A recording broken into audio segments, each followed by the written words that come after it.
We begin in a broken world, in all kinds of distress, and I'm so happy that you're here. Thank you so much for coming. I know how busy you are, and I know how hard it is to tear yourselves away from your lives and your worlds and to get dressed and leave your bed and stop watching the TV show. And I keep talking to the mic, but it's not on. And I just really appreciate that you have come this far with me. And you could probably place bets on how many times I might tear up during this speech. I'm gonna say about 10. Okay, so you can't put a book out into the world on your own, and you certainly can't celebrate it on your own. And so I have only been able to do everything because of you and because of your generosity and because of your relationship with me and with the work. And so I'm so incredibly grateful for you, for being here and for celebrating this with me and for trusting me this far. We'll see. We'll see how it goes from here. And there's people in this room that have housed me and loved me and cared for me when I was whining and complaining and horrible and miserable and all the other things. So it always takes a community to do anything, and I'm so, so, so grateful for you. Tonight, we are so blessed to have an incredible visitor with us. So I wanted to go through the book. I wrote a book, and I wanted to break down I wanted to demystify what the process is for astrologers. And you can't do that in one book, I don't think, I think if you do, it would be a little overwhelming. So this is like the bare bones and the essential pieces that I start with. And I believe that having a reading with a professional astrologer is really important, and to have somebody guide you through that process is really wonderful. And I also believe that if we can deconstruct a little bit of it, that we all can have these tools, if the language speaks to us, to start to be in relationship with our chart. And I think that when we have that relationship, we feel more empowered with it, and it becomes ours. So I wanted to kind of break it down for you and help make it yours in whatever way the book can possibly do that. Because I believe that when we have that, we feel more agency over our life, or like a deeper connection with the mark that our chart is saying that we need to live into. So I wanted to do a book tour. This is my first one. This is my first city. We had a party in LA on Saturday, but this is my very first official event. So you're also here at the inaugural event, and I'm so grateful. So I wanted to create a book tour where I was going to be talking to people who, either in that city that I was going to or in the spaces that their life and their work and their art perhaps was making a kind of impact, and that we could look at the impact of their body of work through the lens of the book. And so there's a couple of key things in the book. There's the sun, of course, and the moon, and the rising sign, and the ruler of that rising sign. And where they all are in the chart are so indicative of the places that we need to live into. And I have seen time and time again that when we're given that permission, that a lot starts to open up, and we can just get on with the good work of living our purpose and being of service in the way that we can, because the world desperately needs us to do so. So my guest is that very kind of person. Paola Mendoza is a film director, so you gotta listen for the cues here, activist, author, and artist working at the leading edge of human rights. A co-founder of the Women's March, she served as its artistic director and co-authored the New York Times bestseller, Together We Rise. Behind the scenes at the protest heard around the world. That's the whole title. Paola's most recent book, Sanctuary, will be released by Penguin in 2020. Mendoza is also a critically acclaimed film director whose films have premiered at the most prestigious film festivals around the world. Her films have thoughtfully tackled the complex issues of poverty and immigration on women and children in the United States. She was named Glamour's Woman of the Year in 2017 and one of Filmmakers magazine's 25 New Faces of Independent Film. She is a co-founder of the SOZE agency and has been the creative director for campaigns fighting for immigration reform, criminal justice reform, incarcerated mothers, and women's rights. She's a co-founder of the Resistance Revival Chorus, the critically acclaimed women's chorus that believes joy is an act of resistance. Please welcome Paola.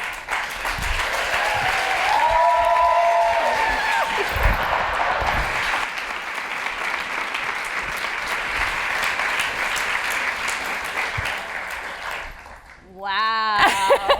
Inaugural night, y'all. It's exciting. I just want to say congratulations. Thank you so much. You're welcome. Thank you so much.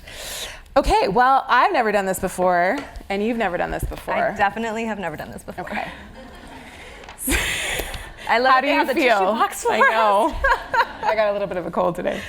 How do you feel about doing this? Thank you for taking the risk with me. Thank you for having me. I feel really excited. Yeah. As we were talking backstage, it's not normally something that I do. Yeah. But 2020 is a new year. We're gonna win in 2020, and so we gotta take risks. I love it. Well, thank you for agreeing too. Okay, so where I usually start is with somebody's rising sign. Mm-hmm. And there's a lot of information in just the sign and the qualities of that sign. But the rising sign is so important because it literally is the degree that is rising up over the horizon the moment we take our first breath. Mm. And so the sun is in the same sign for 30 days. It changes degrees, but it's there. The moon is in the same sign for every 2.5 days. But the rising sign changes every hours, couple hours, depending on the sign. So you didn't have your birth time when we first started talking. I accepted the invitation without telling you I didn't have my birth time. But I searched diligently. Yeah, and you have a very interesting story that we'll get to about that. So the rising sign is the marker of life. And that's what we're really looking at in the chart. We're looking at the ways in which the life is marked and how the person came in and said, this is my mark of life. And so we can throw shade at all the kinds of astrology signs we want and make all the jokes and all of that. But the really interesting thing about the rising sign is its qualities and whatever else is there, but also is the planet that rules it, because that planet is in charge of steering the direction of that person's life in one way or another. And that is going to become everything, the nature of that planet, what that planet's doing, who that planet's hanging out with, and what that planet is up to, what it wants from us. So that's one of the contexts that we're going to talk about. And we could probably just stay there for the entire reading, but there's so much good stuff here. Okay, so you have Taurus rising. Okay. So Taurus rules the throat. So I don't know if you're involved in anything about singing or speaking or... Just a little bit. Kind of. Taurus is ruled by Venus. Venus loves art and culture. And so I don't know if anything you do has anything to do with... Yeah. Just kind of. Ruled by the goddess of beauty. I don't know if you... Wow. You don't have any planets in the first house, which would be part of the identity, but there is 2 really important asteroids here, and they're sitting together. One is Chiron, which is the wounded healer, which is the one who's been wounded, and through that wound learns actually all of the herbs in the forest, right? So, and then starts to learn all this different salves. And it really does speak to that ever-bleeding wound that we all have as human beings that teaches us relentlessly. Chiron is the teacher, the one who offers that medicine and that kind of perspective of being related to the wound. So it's not trying to be above the wound or escape the wound, but it's like being in relationship with it. And then you also have an asteroid there, Persephone. And this really struck me because Persephone, do you know? Yeah. Have you ever played, and is there any of your art? No, okay. So Persephone, a lot of you know, she's the daughter of Demeter. And Demeter is the great earth mother. This is a Greco-Roman mythology, but you find these mythologies everywhere. These are, global things. Using these names, we've named asteroids. And when they're in places that are really important, they really jump out in the chart. And so Persephone is the daughter of the great earth mother, and she goes missing. She is swallowed up by the underworld. And so there is this, right off the bat, because there's that in your first house of self, but also we find Ceres, the mother, in your 10th house of career, right up at your career point. And they're exactly in connection with each other. They're exactly square, but they're exactly related to each other. So we have this huge, right off the bat, mother-daughter, child-parent, vulnerable one, caretaker dynamic that is in your identity and also in your career. So I don't know if you've ever done any work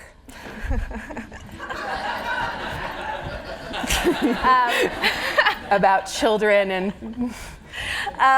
So it's interesting that this would be the case, because so I will say that, and this, I'm very open about all of this, but the wound that you're discussing is, I would say, the most obvious thing to me is when my mother and I and my brother came to the United States. We immigrated from Colombia. We came to be reunited with my father, who arrived a few months beforehand. And after we arrived, a few months after we arrived, he told my mom that he was going to work, and then he never came back. And so he abandoned my mom, who at the time was 24, I was 3, my brother was 6, with no family, no money, no education. My mom didn't speak English. And that marked the journey, the beginning of our journey in the United States. And it marked, obviously, a very significant relationship with my mother. How we survived and how she allowed us to survive was extraordinary, but also I saw a lot growing up. And so that wound was with me I was very angry, a very passionate person. Yes. I was very angry, and so through adolescence, in my 20s, and then I decided to make a movie. Yeah. And that movie, my first feature film, was in honor and in homage to my mother. And it was that story that I just told you. And in making that story, and in writing that film, and in directing that film, I was able to heal through art. I was able to, and I still don't talk to my father, but nonetheless, I was able to see him for the first time as a man, as a flawed, weak individual, instead of this very evil, horrible human being. I saw him just as a weak man. And then I was able to also at the same time celebrate my mother. So that intersection that you're talking about has been the core of my childhood and my adult life and my artistic life. Yeah, sure. because the movie that you made is called Entre Nos. Yes. Between Us. Yeah, and the movie is about when we first arrived. It's the first 3 months of our time in the United States. And it celebrates, obviously, my mother and my brother. It's really the story, the movie is a story about my mom and my brother, and my character's in there, but really it's the two of them that are the heart of the movie. Yeah. And so we can see you through this lens automatically, and there's more to back it up here, but automatically there's this, what you've done with the imprint that's here is you've made art out of it. And you've taken the archetypes without knowing about them and literally manifested them into film and into you. Also, though, I want to talk about like the work you do at the border. Because that's also very much archetypally aligned with this. I would say that all of the work that I do as an activist is, well, most of it, I come from an immigration background in the sense that obviously my passion, my love, my instinct is to work with immigrants. I'm Spanish speaking, and I've been working on immigration way before Donald Trump, trying to pass. Wow, was there a time before Donald Trump? Oh, we forget. Sometimes I see those pictures of Barack and I'm like, oh, God, help us. All of us were less great.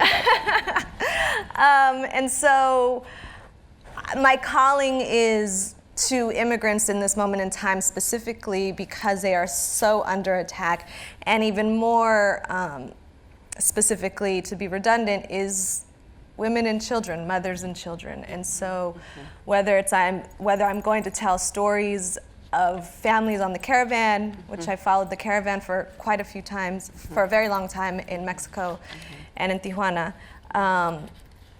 I believe in this beautiful, extraordinary, complex idea of mothers sacrificing so much for their children to come to this country, for the good and the bad. And I see this country for its possibilities, and I also see this country for its lies.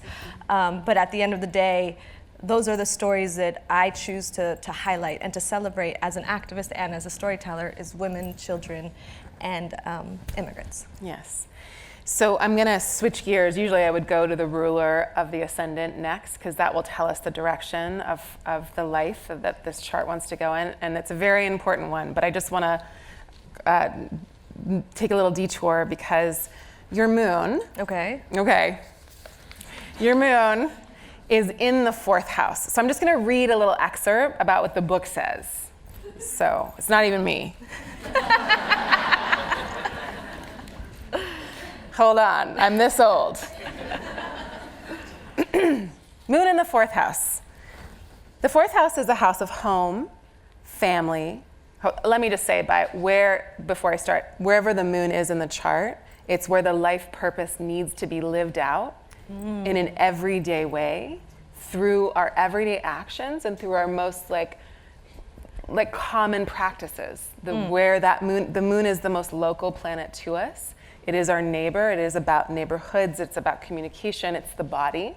And it's the body of the person that birthed us, and back and back and back. So it will always talk about that connection between parent and child.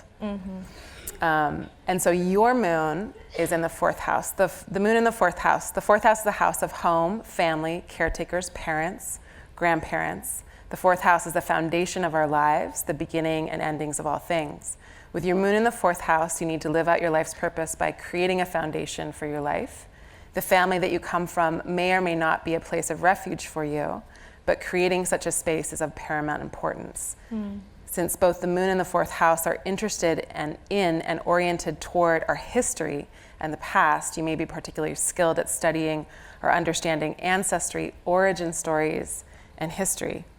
Often with the moon in the 4th house, it can speak to having an interest in working with families, people's homes, real estate, or in the domestic realm in general. Would you say that was? I think that's kind of accurate. Yes, very, very, very accurate. So not only is your moon in the 4th house, but it's also in Leo. Oh. So can I read that? Yeah, Barack Obama's a Leo. The most Leo, we could say. And I just have to say, I have problems with Barack Obama. He's not good on immigration, but I'm just putting that out there. Yes, for those that are clapping, I hear you. I know. A very charming, handsome man. Okay.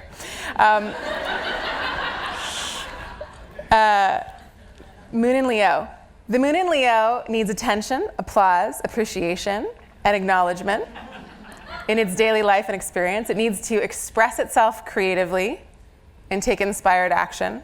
It might be hard to regulate your own self-esteem in early life without an audience, but learning how to appreciate and applaud yourself is necessary. Your Leo moon needs to shine, making part of the learning process about finding the best stage for your star. There is a quality of being special to this moon, and that is alluring to many, but not every kind of celebration is good for the soul. If you were shamed or made to feel that you were merely attention-seeking in early life, you might have developed a complicated relationship to attention, attracting it unconsciously and being unsure of what it means when you receive it. You might also feel guilty or uncomfortable receiving the praise that you do, as it's not something you necessarily have control over, but it's something that you need. Some with this placement can become addicted to the sensation and emotional stimuli of being praised. You may be good at garnering the attention, but without it, you can feel a loss of self. You live out your daily life with a confident style. Even if you don't feel confident, you'll probably present with an emotional strength most times. However, you need to turn away from the audience occasionally and make sure you're being true to your own story. You might have experienced a parent or caregiver that is exciting, glamorous, celebrity-like, overbearing, egomaniacal, Does any of that resonate for you? Well, I did get my undergraduate degree and my graduate degree in acting in the theater. So there's that. There's that. You're a director, a filmmaker, an actress. Right. I started out as an actress, and then I was like, this is actually not for me. Like, this was not the kind of attention that I wanted, and I turned into directing and writing, and I was like, this is my home. So it definitely resonates for sure in that way. Right. So again, her moon is in the 4th house. It's in Leo, so that's the style that it lives itself out in. So we know that there's got to be a little drama. Yeah. A little flair. Always. Some good gold. Fake. I don't do gold.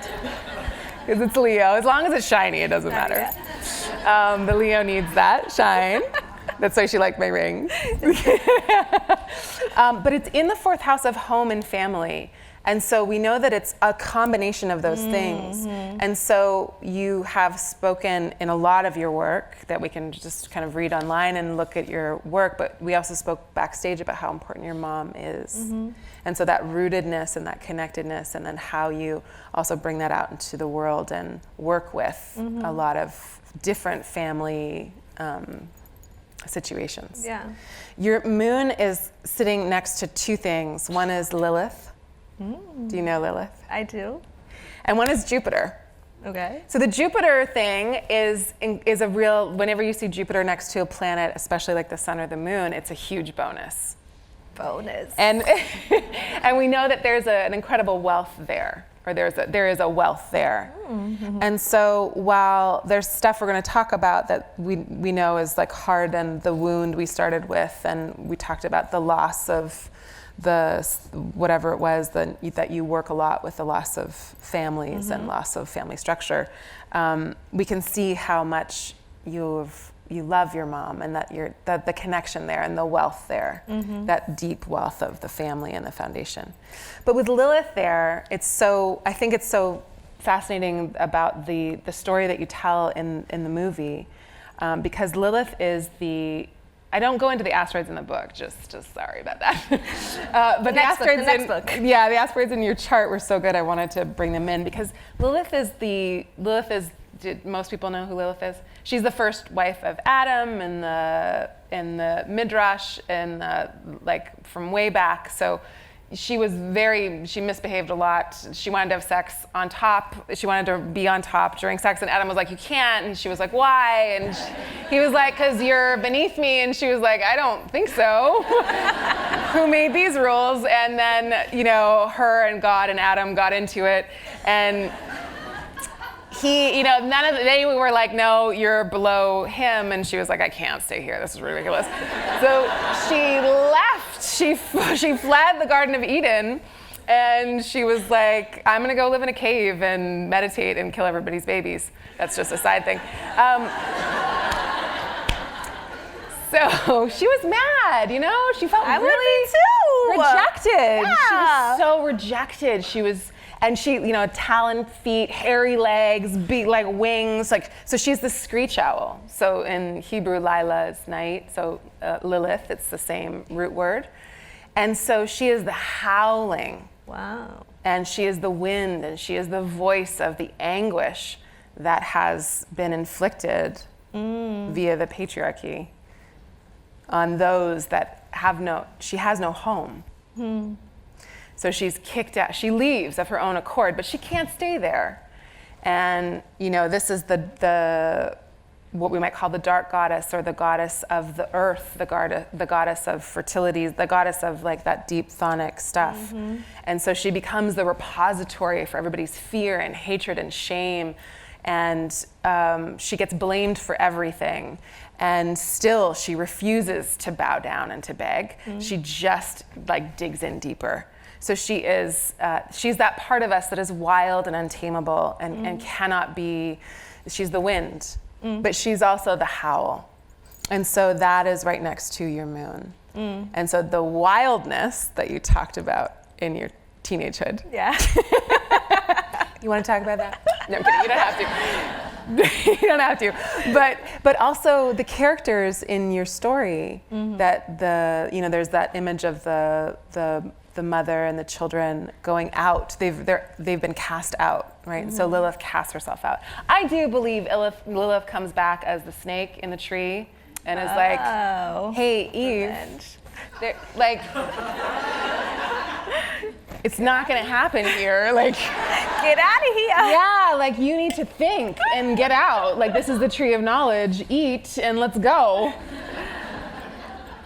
Like a true feminist. You know what I'm saying? Getting her sisters. Yeah, this is a little fair. Yeah. So that's there too. And so it's also that there's something about working within the realms of home and family and parents and caretakers and those ones that have been forced and relegated to that role.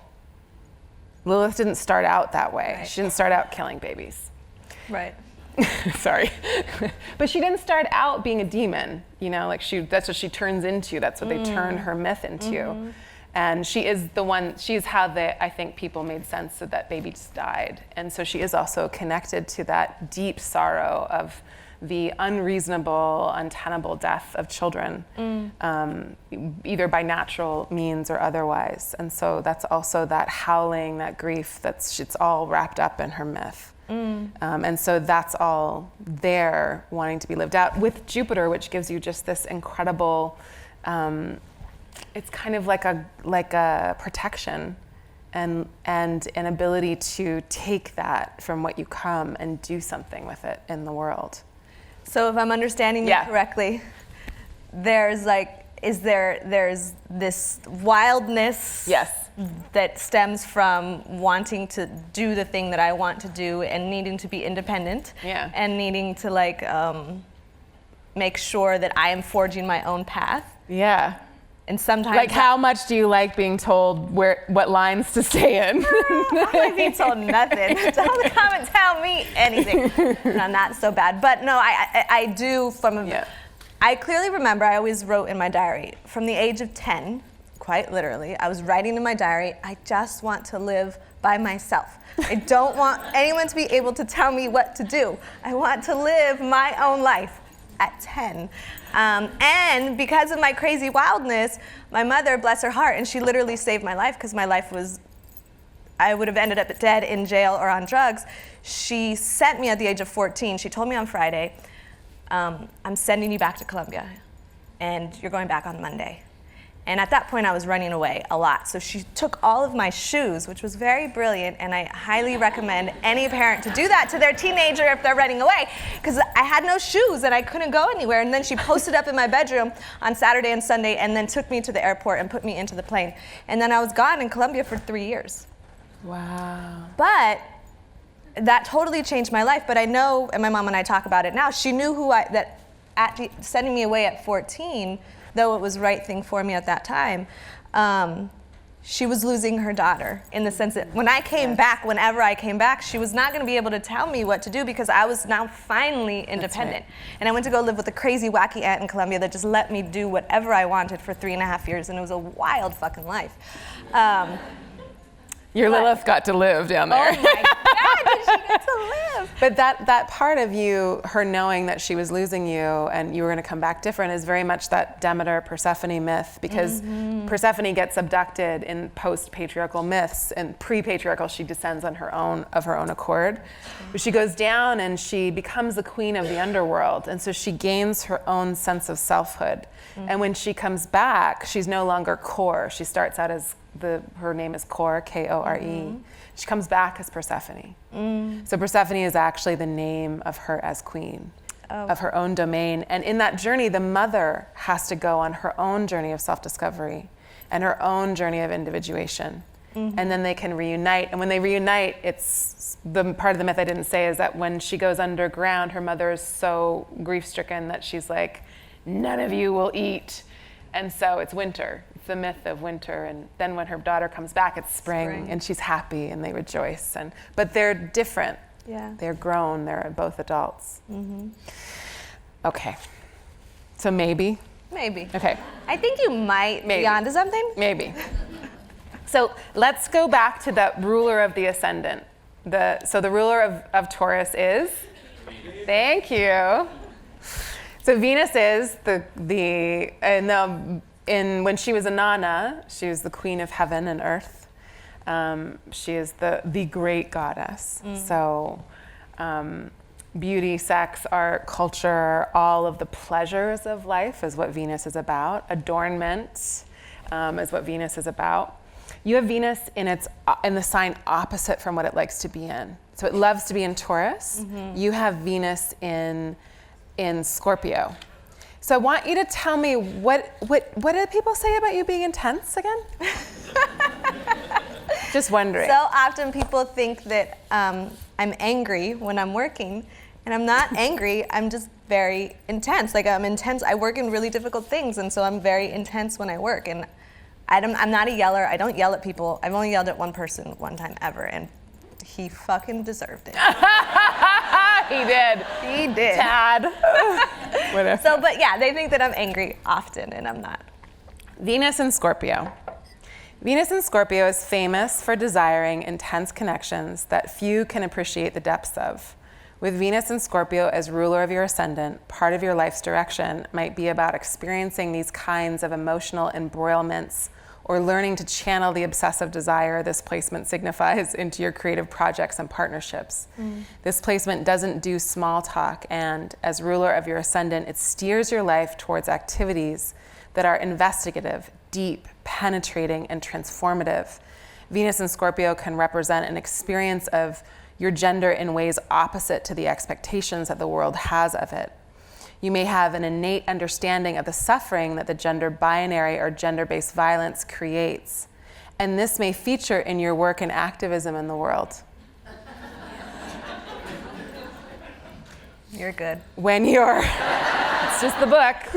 Gotta get this book, y'all. Oh, wait, you guys got it. You guys got this book. When your ascendant is ruled by a planet in its detriment, you'll often feel like you have to try much harder to develop yourself, but with rigorous effort, oh, that's a typo, but rigorous effort comes with big rewards. Okay.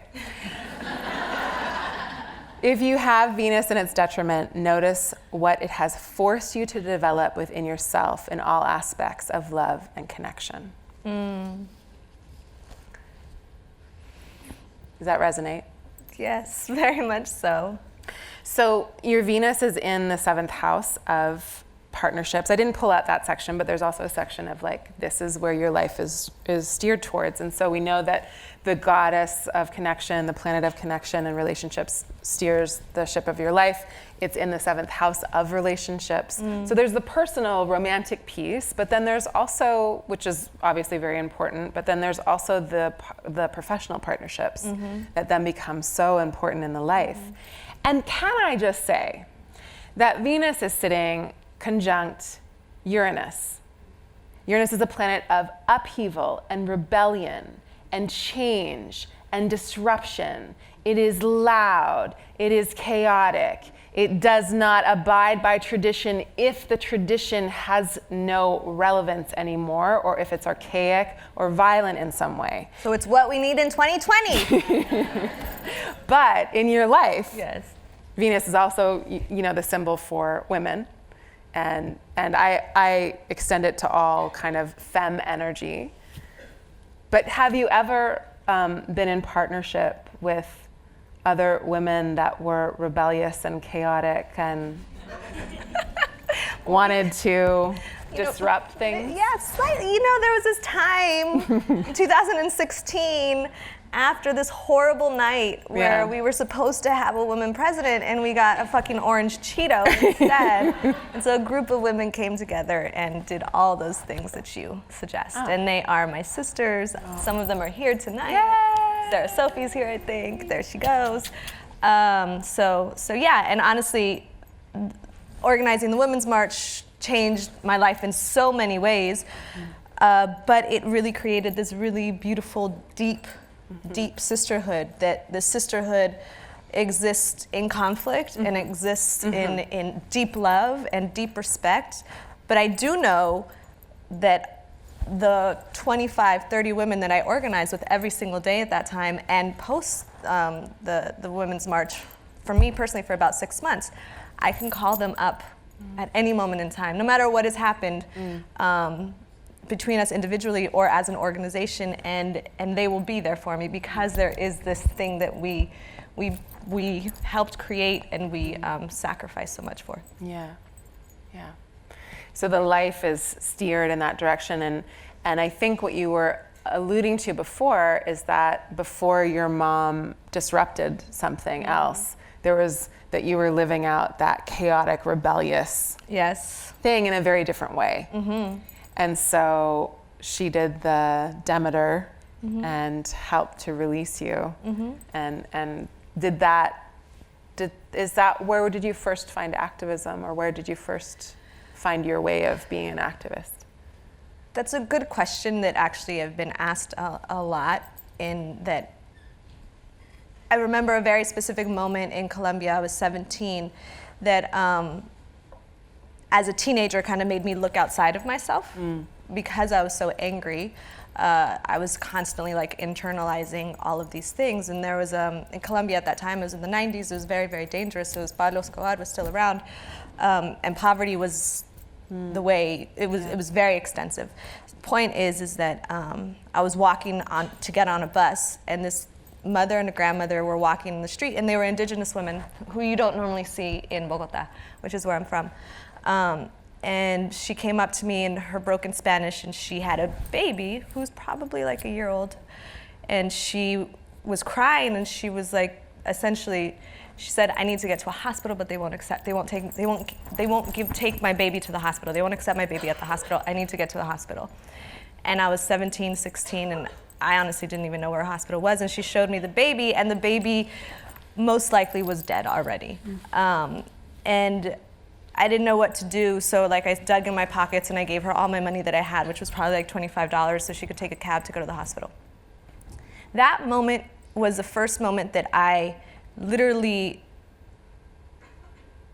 thought outside of my own anger and my own pain. And though I didn't start working with people in poverty at that moment, it was something that I think planted the seed for me to take all of this rebellious energy that was focused on anger and internalized anger towards my father and put it towards that rage of the injustices in the world to put myself in that space. And it took a while, in the sense that at first I was an artist for a very long time, and when I graduated from school, there's all kinds of stuff that happened, and I was like, oh, this is not right either. And then I was able to collapse or intersect art and activism in my mid-20s, I would say. So so that Lilith piece that I was joking and being glib about before, it was actually an actual manifest of your experience. Yeah. Yeah. Okay, I obviously have a ton more. I just want to time check. Is anybody here to time check with me? It's 8:15. I'll time check with you, right? Yeah, but are we? Okay. Yeah. Nobody's stopping me, so I'll just keep going. Okay, so what we do with we all have a story, and we all have these things. So what we do with it is, I think, what the magic of the chart is about, how we give it context and how we make it into something in the world.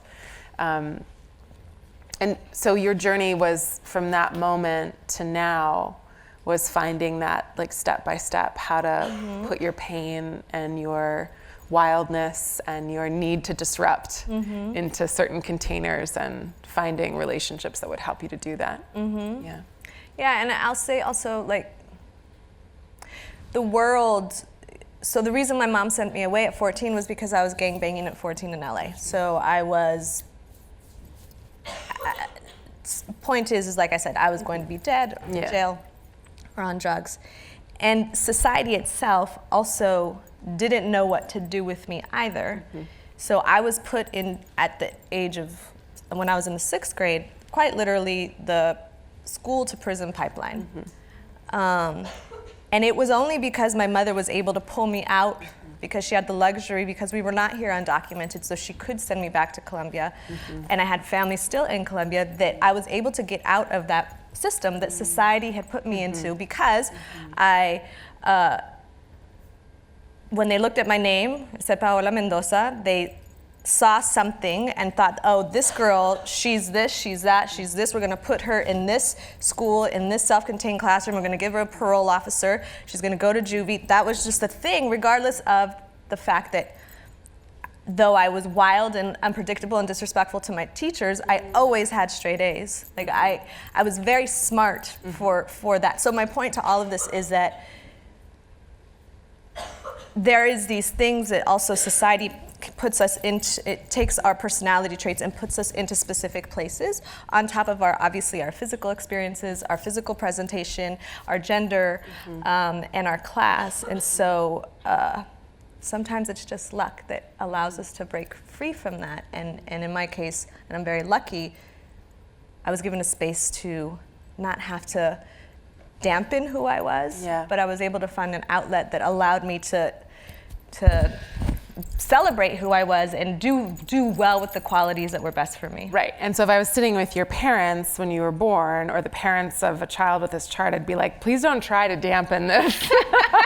Let's just try to find a way to channel it, because if you try to dampen, live wire, it's not going to go so well for you or them. And so that's great. Okay, so then the other piece that we want to fold in is the sun. So in pop astrology, we start with the sun sign and we put everything, all the emphasis on that. But in traditional astrology, we want to look and see more than just that, obviously. So you have sun in Sagittarius. Do you relate to that? Sag, yes. Yeah? Yeah. Sages. Yeah. Freewheeling, good times, let's go. Okay, the sun in this mutable fire sign knows how to roam. Sagittarius seeks, and with the sun in this sign, the personality developed is usually one that is philosophical, confident, and optimistic. You are open to experiencing life in all of its variations. With Jupiter as your sun's ruling planet, part of your life's purpose is lived out by going big with whatever you do, and most likely you'll want to do everything at least once. To self. If something is good for your sun in Sagittarius, your sun in Sagittarius will want a lot of it. Most comfortable galloping towards the horizon, this fire sign is exuberant, operating on faith and copious amounts of information. Jupiter is a planet of wisdom, symbolizing teachers, scholars, and priestesses of all orders. Here your sun takes on these archetypes and expresses them through the personality. The symbol for Sagittarius is the centaur holding a bow and arrow aimed at the truth. Your sun in Sagittarius is that arrow, fired into space, aiming for the ultimate answers to life's deepest questions, and on a quest to discover what you believe in and how to uplift and encourage everyone you encounter.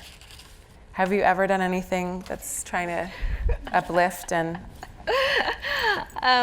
It's on the nose after a while. Yeah. Okay, right. but I would say yes, and it's also circumstances. Where I grew up, the women that I saw and who was in my community, I always say that they are the women that we don't see when we walk down the street. They're the women we forget. They're, in my eyes, they are the unsung heroes. That's why I made the movie for my mom, because to me, she is a hero, and yet, in the fabric of America, she is completely forgotten about, and in this moment in time, abused and quite literally murdered just because of where they come from. So yes to everything that you're saying, and then also, society kind of doubles down on that to say these are these people that don't deserve this. And so I do feel like this innate, overwhelming, it's not even a desire. I think this sounds kind of corny, but it's true. It's a mission to tell these stories truthfully. As an artist, my aspiration since I started going to theater school was the truth. The best art is the art that gets to some sort of truth. Sun in Sagittarius, moon in Leo, people. God, I'm such a cliche. We can also say that because having the sun and the moon in fire signs, that enthusiasm and inspiration is going to be the fuel for life. That's fire. So when you have both luminaries in one element, that has to be lived out in some way. And so through your activism, there's still art, there's still self-expression, there's still creativity, there's still all of that. Okay, so the sun is in the 8th house. So the 8th house is, it's interesting because the ruler of your ascendant is in the 7th house of relationships, which is, again, where the life is steered. The sun is the life purpose and how we shine. And so we know you shine in a Sagittarian style, which is going to be like, you're going to be excited about this with me. We're going to do this thing. But it's in the 8th house, and there's kind of like 2 segments of the 8th house. One of them is collaboration. So we see both the relationships with those Venus and Scorpio conjunct Uranus type of people, rabble rousers. And then we see your sun being lived out in the place of collaborating with others. So when I say that, does that resonate? Yes, like as my life as an artist, I've always collaborated and I enjoy it tremendously. I have one of my incredible collaborators here, Chani Nicholas, who's one of the co-founders of the Resistance Revival Chorus, as well as a Women's March founder. But from the beginning, like I've always collaborated professionally, in school. I just wrote a book collaboratively, and people are like, how the fuck did you do that? And I'm like, I don't know, I liked it. It was fun. Now you can say, my sun is in the 8th house. Now what I'll else say am that. I going to do? Yeah. No, I love it. I love it. I do it by choice because I love it. Yes. Yeah, it's where you shine. Yeah. Yeah. The other thing about the 8th house is very different than that. It is about, the 8th house is the house of death, inheritances, mental anguish, other people's resources, sharing your energy, time, talent, and assets with others. Having the sun in the 8th house, having your sun in the 8th house that deals with the psychological pain that comes from loss can make you acutely aware of suffering, both your own and that of others. Therapists, trauma specialists, healers, death doulas, bereavement counselors, mediums, and those who help others cross the waters of our most difficult emotional states often have something significant in this house. Yes, so I will say this. I have listened to, particularly in the past 2 years, and it's not an exaggeration, it's probably between 500 to 1,000 stories of immigrants specifically and their most traumatic, horrifying moments. Yeah. And that is my job, to go and talk with someone and within the first minute ask them their most personal questions for a purpose that I think is a purpose that will help them, if not in that moment, then definitely eventually. And a friend of mine said something to me because she was like, we were talking about just the emotional effects and I'm pretty fucked up now, but doing this work, and that was a joke. You know? I know. You're not laughing that much, I will say that. And she said something to me that I hold very dear that I think resonates to this, and she said, you know, P, when these people tell you these stories, try not to hold on to them, just let them pass through you. Yeah. And it has been my lifesaver in the most horrific moments, which to me personally was family separation. Yeah. And all that we endured in family separation was to try as we might, like not hold on to these very painful, beautiful, truthful stories that we are here to bear witness to and put risk to as well, to let them pass through you to their greater purpose. I think a couple things. Roxane Gay talks about that, about not holding on to all of that she often says, like, I can't hold that with you. Like, I can't, that's, you know, just knowing that you can't hold all the stuff. And also, I just realized it's the most obvious thing, but in that version of it, not in any, it's a very new story. The Bible is not that old, considering human history. But in that story of Lilith and Adam, that is an original family separation. Right? Yeah.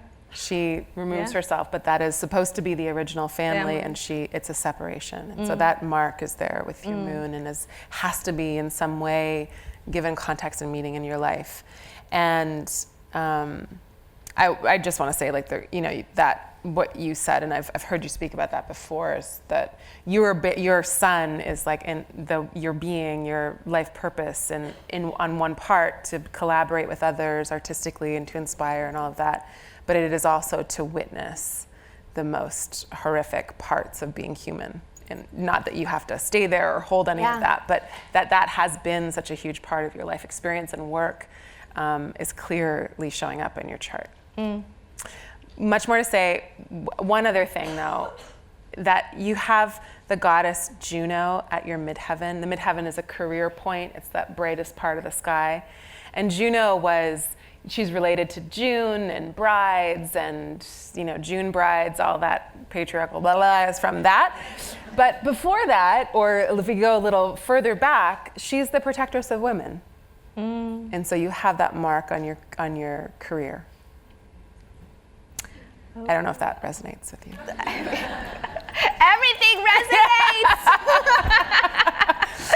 Yeah. Thank you so much. That was really, Thank you. It was incredibly generous of you to sit here with me and do all that. Thank you I'm really honored that you're here with me. Thank you. I'm really, really, thank you. Thank you all for,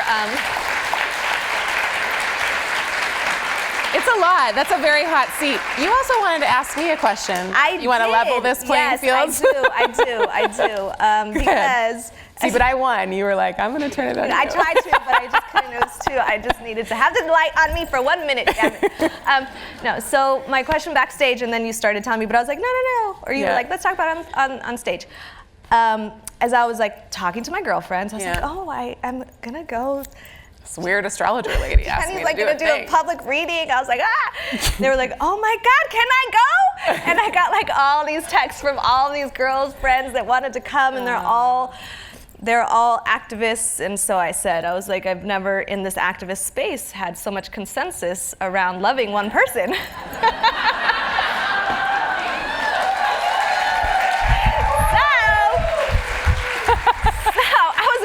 Impressed, because all the different text threads I was on, they were like, she's amazing, she's amazing, she's amazing. Oh. So my question to you I don't want to jinx. No, you're fine, you're fine. Trust me, you're fine. How did you get to be in this very interesting cross-section of astrology and social justice activism work, and that these people love and adore you so much? When I started writing horoscopes, I always say, I didn't think that anybody that was interested in astrology would also be interested in social justice. That just did not occur to me. I'm talking pre-inundation of social media, so we didn't really know each other as well as we do now, right? We didn't have so much access to everybody's inner workings. And even in queer community, those weren't, for some reason, it wasn't until I moved to the Bay and I was like, oh, well, everyone is an astrologer. It's not special, it's just breathing up there. But I was in LA, so I didn't know. And I was like, well, everyone that's into astrology is really woo, and very not necessarily tethered to the earth and the struggles and what's happening down here. So I was like, I can't write about astrology without writing about the human condition, because that's what astrology is good for to me. And the human condition is really complex, and we live inside of systems that are incredibly violent and unfair. And so if I'm going to write about it, I have to write about it from that. And nobody is going to like it, because those people aren't going to want to come down here. And the people that are down here don't give a fuck about astrology. What do they care? It's not a thing. And I started writing, and really it was the queer community, I think, that just swept me up. Yeah, you all are incredible. Yeah. And I think that core, probably San Francisco and Brooklyn, mostly, to be real. It was it had its own life. And I always think, I don't know how you all feel, it's the work is the work. I'm me. I engage with the work, and then the work goes out and engages with whoever it wants to engage with. And so writing a book and putting it out has been an incredible blessing in terms of being able to be in more relationship with that. I'm like, oh, this is what you've been up to? It's having a teenager that went out and made all these friends, and I get to go to its party now. Because I felt really removed from it from a long time. So it's been really a really big blessing in that way. Well, we're very lucky to have you too. We're very lucky to have you. They love you. We love you. We love you. Okay, so we're supposed to do a question or two. Oh, this is a good one. Are there any shows you binge watch? Oh, yeah, I have my outlets. So the Marvelous Mrs. Maisel, I love. Not a lot of fans in the house, clearly. I have issues with it. Do you? Yeah, because I'm from New York Jews, so I'm just like, I don't know these people. It's fine. I'm not a New York Jew, so I'm like, oh wow, Yeah. there's my son because he is a New York Jew. Yeah, I'm like, oh, this is him. Okay, The Watchmen. That's another one. What about you? Oh God, what have I binge watched recently? Do you remember anything I've said? I do. We like fall into rabbit holes, but I did watch Mrs. Maisel. Did you watch season 2? You know what I wanted to happen? Tell us. Yes, season 2. I wanted to happen, first of all, I'm like, nobody was that, it's so colorblind.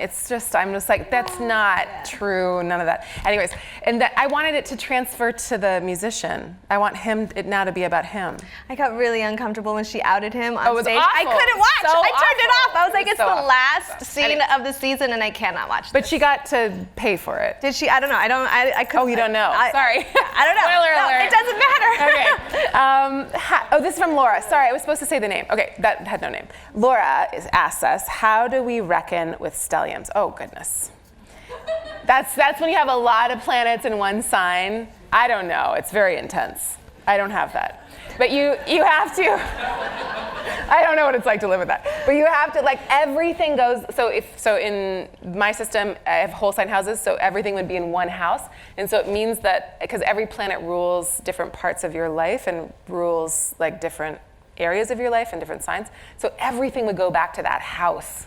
So that wherever you have the stellium becomes such a huge, important, you can't get out of it, place to live out. Does that make sense when I say that? Yeah. No. There's a lot about 2020 in here, and I don't want to talk about it. Oh God, that means you know something that you don't want to share with us. I will say that the events of this week have been very on the nose, and astrologers' jobs are really hard right now, as everybody's job is really hard right now. And that there's a couple of questions in here about the eclipse this weekend. I do believe this, and I will, write a piece about it and put it in your inbox. But, and that's what I'm going to be talking about with Tourmaline on Thursday, is that radical care is what we need. It's where it's at. I do believe that we have an incredible amount of power, and that we often forget it in the face of systems that are so violent and only seek to rob us of our power or distance us from it. And that even though the systems we live within have a certain kind of power that is absolutely true, I'm not trying to negate any of that, but that we have to, I think, be so committed to caring about each other and showing up for each other in whatever way possible, however, whenever, as much as possible.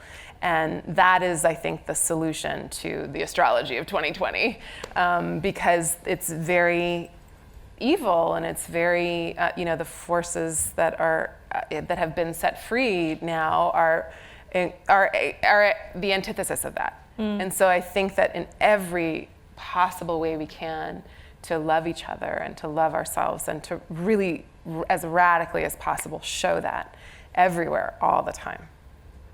Yeah. Do you agree?